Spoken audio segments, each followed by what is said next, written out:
Bienvenue sur l'Odyssée, c'est Lancelot et après 2 mois en Thaïlande, j'arrive à la fin de mon escapade. Et pour ça, rien de mieux qu'un petit bilan, un petit récap, que ça soit au niveau personnel, professionnel, mais aussi du financier. À la fin de cette vidéo, vous aurez mon budget total avec comment j'ai géré mes dépenses pendant ces 2 mois.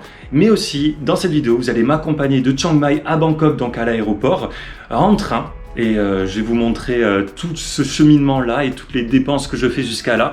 Mais avant ça, comme vous savez, dans chaque départ, il faut préparer son sac. Donc c'est parti. Alors voici le fameux sac, un 50 litres parfait qui peut rentrer aussi en bagage cabine. Il a les dimensions pour, en tout cas. Bon, cette fois-ci, il va passer en soute. Et je vais vous montrer comment j'organise l'intérieur. Chaque voyageur a sa façon de ranger son sac. Et nous, nous c'est avec plusieurs sacs de rangement. Donc il y en a un, on va dire, pour les shorts et pantalons. L'autre pour les t-shirts.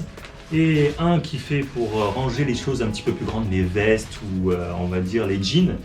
Et après, chaussettes et caleçons. Bon, ça fait quand même bizarre de refaire son sac après 2 mois ici parce que en fait, pendant 2 ans, on a non-stop bougé. Et 2 mois, en fait, c'est énorme quand on regarde, on se dit, ben ça c'est la maison finalement.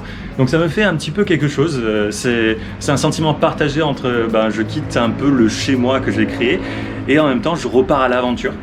Donc sentiment partagé, sachant que j'étais venu ici pour essayer de créer quelque chose et finalement c'était beaucoup plus compliqué que prévu. Bon là on va commencer par la plus grande poche, c'est celle qui va au fond du sac, vous voyez là. Là je vais mettre tout ce qui prend de la place ou que je mets pas souvent, par exemple les chemises vont aller là, mais aussi par exemple si vous prenez mes petits gants ou mon petit bonnet ou des manchons de compression ou cas où, voilà, là ça a toujours sa place. J'ai aussi une grosse veste à l'intérieur mais que je vais prendre avec moi parce qu'ici ils sont un peu des fous, on va dire, au niveau de la clim. Il y a largement la place pour mettre autre chose. Je peux mettre des choses aussi que je mets pas souvent, par exemple là, vous voyez j'ai un petit truc un maillot de natation officiel, voilà, pour nager vite. Si on tombe dans l'eau. Vous voyez là tous mes shorts, même en tour du monde j'avais le même truc, ça passe à l'intérieur de ça. Donc j'en ai pas beaucoup, vous voyez un t-shirt de randonnée, après j'ai un pantalon noir, il peut aller là, même en vrai, comme ça je gagne de la place. Hop là, là c'est normalement un pantalon qui peut se dézipper, c'est très pratique en voyage parce que vous pouvez à la fois, si vous avez trop chaud, après dézipper le bas des jambes.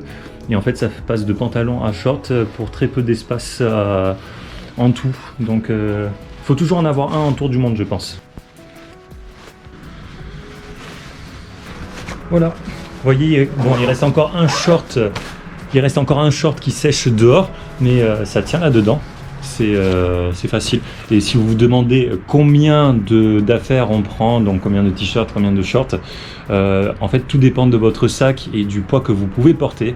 Avec l'expérience, je vous dirais le plus léger possible, parce que de toute façon, dans vos 5 t-shirts que vous allez prendre, vous allez avoir votre préféré que vous allez mettre tout le temps. Donc ne vous prenez pas trop la tête là-dessus. Nous aussi on est parti avec trop de vêtements techniques et finalement au début c'est bien si vous faites des treks etc, mais au bout d'un moment vous avez envie de bien vous habiller ou tout simplement vous habiller comme vous-même. On a limité tout ça et globalement partez avec l'idée en tête de 5 t-shirts, 5 shorts et 5 trucs, ça fait une semaine et vous lavez tout ça après, tout simplement. Voilà, après tout dépend des gens et à quel rythme ils mettent des affaires évidemment. Et pour les techniques de pliage, Sandy utilise la technique de Marie Kondo qui est une technique de roulage après pliage. Mais moi j'utilise plus la technique garçon, vous voyez. C'est-à-dire que j'ai mon t-shirt là, ni vu ni connu, il est plié, hop là, je l'étire et un truc et je le replie en 2, ça fait un petit carré et après je les place comme ça dans la petite pochette. Et c'est fait. Et avec la compression, de toute façon, votre linge sera quand même froissé, même si c'est vrai que ceux de Sandy ont l'air moins froissés que les miens.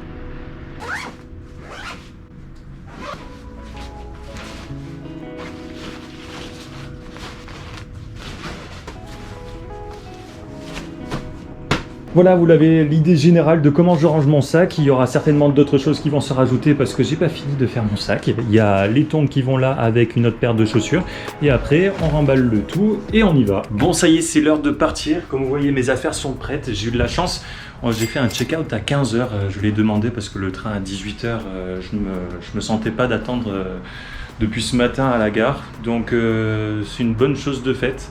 Là, comme ça, on fait le check-out, on vérifie si tout est OK. Et après, go à la gare et prendre un petit 7-Eleven pour partir ensuite. En tout cas, cet appartement va me manquer. Je n'ai pas pu tout faire comme je vous ai dit juste avant.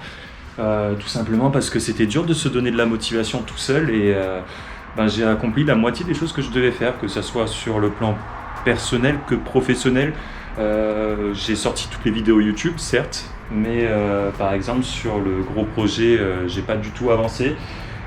Sur un autre projet personnel de coaching sportif, j'ai pas du tout avancé non plus. J'espère que la prochaine destination va nous aider à tous les deux à se motiver et à être mieux dans un cadre qui pourrait être plus dynamique. Parce que là, tout seul, difficile quand même. Je vérifie que j'ai rien oublié quand même. Parce que bon, c'est ma grande spécialité ça. Non, ça devrait aller.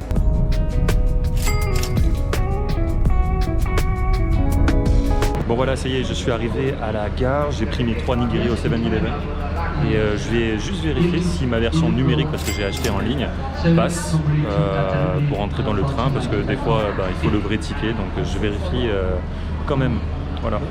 Sinon vous devez prendre les tickets directement à la gare ici.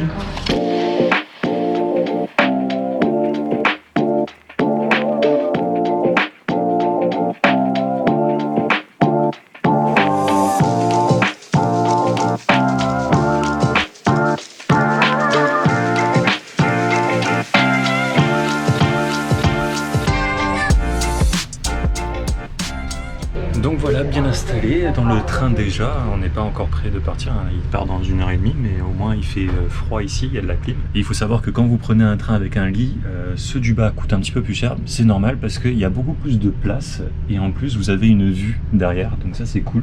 Tandis que moi je vais dormir juste au-dessus et vous voyez là en face, il va rabattre le lit comme ça et en fait vous dormez là-haut. Donc un petit peu moins pratique, mais si vous voulez faire des économies et bien dormir, c'est peut-être la meilleure solution. Voilà, donc en attendant, moi je vais juste être là tranquillou. Par contre, je vois pas de prise. Il n'y a pas de prise. Peut-être là-haut, on verra bien.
Bon, il est actuellement 7h moins 10 et j'ai largement le temps avant de mon vol parce que je dois attendre jusqu'à 13h pour décoller. Donc ça me laisse du temps et d'ailleurs je vais en profiter pour faire le bilan positif de la Thaïlande. Pendant ces 2 mois, je me suis un peu retrouvé, ça c'est cool ça par contre parce que pendant ces 2 ans de voyage qu'on a fait auparavant, on ne s'est pas du tout occupé de nous, c'est-à-dire qu'on était là pour voir, pour rencontrer, etc. Et là de se retrouver, de faire du sport et d'être bien dans sa peau, ça a fait beaucoup de bien. Voilà, donc ça a pu me remettre à zéro toute la fatigue qu'on avait, mais en même temps créer quelque chose de positif dans nos corps. Et voilà, donc reprise du sport plutôt cool. Après, aussi toute cette tristesse amassée en 2023, ça s'est un peu évacué. En tout cas, on a travaillé ça. Je dis on parce que Sandy aussi de son côté a fait des trucs. Voilà, donc tout va bien, ça c'est plutôt cool. Franchement, le seul côté négatif, c'est le fait que la motivation n'était pas forcément au rendez-vous pour nos projets. Et donc j'étais à la ramasse un petit peu sur tout ce qui était à faire. Mais c'est une question de temps. Une question de temps parce que là on va aller dans la prochaine destination et ça va. On est obligé de carburer quoi. Bon, ça y est, j'ai officiellement mon ticket, posé mon bagage en soute. Là maintenant, il n'y a plus qu'à se mettre devant la porte et de rentrer. Voilà. C'est officiellement la fin de la Thaïlande. une sacrée salle d'attente.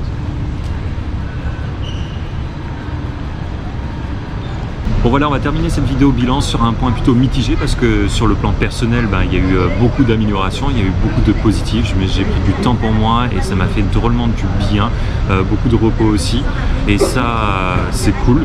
Par contre sur le plan professionnel, il faudra directement trouver des solutions parce que là je trouve que j'en ai pas fait assez pour avancer, pour réussir ce projet qu'on entreprend qui sera forcément difficile parce que c'est quelque chose de totalement nouveau. Moi je suis dans le coaching sportif et là je me lance dans le marketing digital, des trucs comme ça, donc franchement c'est pas simple, c'est un nouveau métier qu'on apprend sur le tas et ça va demander beaucoup plus d'efforts que ça, donc il faut que je trouve des moyens d'être plus efficace.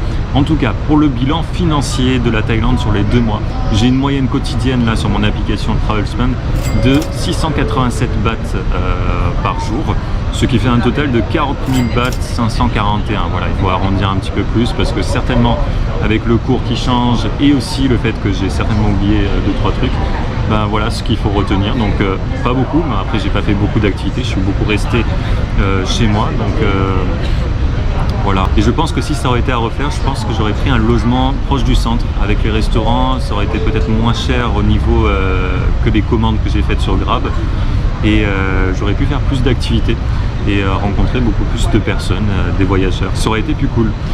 Et voilà, donc au niveau des statistiques, 51% de mon budget, c'est l'hébergement, 26% c'est la nourriture, les achats et les transports représentent respectivement 9% et 6%.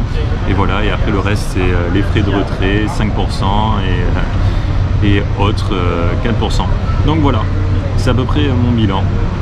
Voilà, tout ça pour dire que ça s'est bien passé et que maintenant il faut faire place à la deuxième destination de ce chapitre 2 que je vous laisserai découvrir dans la prochaine vidéo. En tout cas, si celle-ci vous a plu, n'hésitez pas à laisser un j'aime, un commentaire ou tout simplement à vous abonner. Et je vous dis ciao ciao ciao.